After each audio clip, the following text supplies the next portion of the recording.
আগুন। বাবা মা হলো আমাদের জন্য আগুন ভাইরা আমার। অ্যাসিড টেস্ট, অগ্নি পরীক্ষা। উল্টা পাল্টা করবেন, ভুল কথা বলবেন, অন্যায় কথা বলবেন বাবা মা। আমি বুঝতেছি আমার বাপ ভুল করছেন, আমার মা ভুল করছেন, অন্যায় করছেন, কিন্তু তাই বলে আমি তাদের বিচারের দায়িত্ব নিতে, তাদেরকে বুঝাইতে পারি প্রয়োজনে সুন্দরভাবে, অন্যদেরকে দিয়ে, মুরব্বীদেরকে দিয়ে বুঝাইতে পারি, কিন্তু আমি নিজে তাদের বিচারের দায়িত্ব নেওয়ার অধিকার ইসলাম আমাকে দেয় নাই। খবরদার। কোন যুবক যদি এরকম ভুল করে ফেলেন, আল্লাহ মাফ করুন, আর বাবা মা বেঁচে থাকেন, দুই পা বুকের সঙ্গে জড়িয়ে নিয়ে চোখের পানি ফেলে দিয়ে মাপ চেয়ে নেন। মৃত্যুর আগ পর্যন্ত সুযোগ আছে। মন থেকে যদি তারা আপনাকে মাফ করে দেয়, আপনি ভুল বুঝতে পেরেছেন, আর বাকি জীবনে কখনো করবেন না, সাবধান থাকবেন। যদি তওবা করেন, বাবা মা যদি মাফ করে দেয়, ইনশাআল্লাহ আল্লাহও মাফ করে দিবে।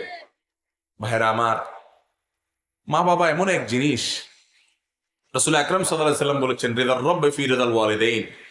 মা বাবা সন্তুষ্ট থাকলে আল্লাহ সন্তুষ্ট হয়ে যাবে, আর মা বাবা অসন্তুষ্ট হলে আল্লাহ অসন্তুষ্ট। অন্যায় ভাবে যদি মা বাবা অসন্তুষ্ট হয়, তাহলে আপনার টেনশন নাই, কিন্তু আপনি মা বাবার দিকে তাকিয়ে চোখ রাঙিয়ে উচ্চস্বরে যদি কথা বলেন, গায়ে হাত দেওয়া, নাউজুবিল্লাহ, এটা তো অনেক পরের কথা। যদি তাদের সঙ্গে দুর্ব্যবহার করেন, শক্ত কথা বলেন, এমনকি সত্য কথাও মা বাবার সামনে শক্তভাবে বলা যাবে। আপনার বাবা অন্যায় করছেন, আপনার মা অন্যায় করছেন, আপনি দেখতে পাচ্ছেন, সেই কথাটাও আপনি শক্তভাবে বলার অধিকার ইসলাম আপনাকে। এই পৃথিবীর আলো দেখেছেন যে মায়ের মাধ্যমে, যে বাপের মাধ্যমে। ওই বাবা যদি আপনাকে এক বেলাও জীবনে খাবার না দেয়, ভালো করে শুনে রাখেন, অনেক মা বাবা উল্টাপাল্টা করেন এবং সেজন্য তাদের বিচার হবে, আমি বলেছি আগেই।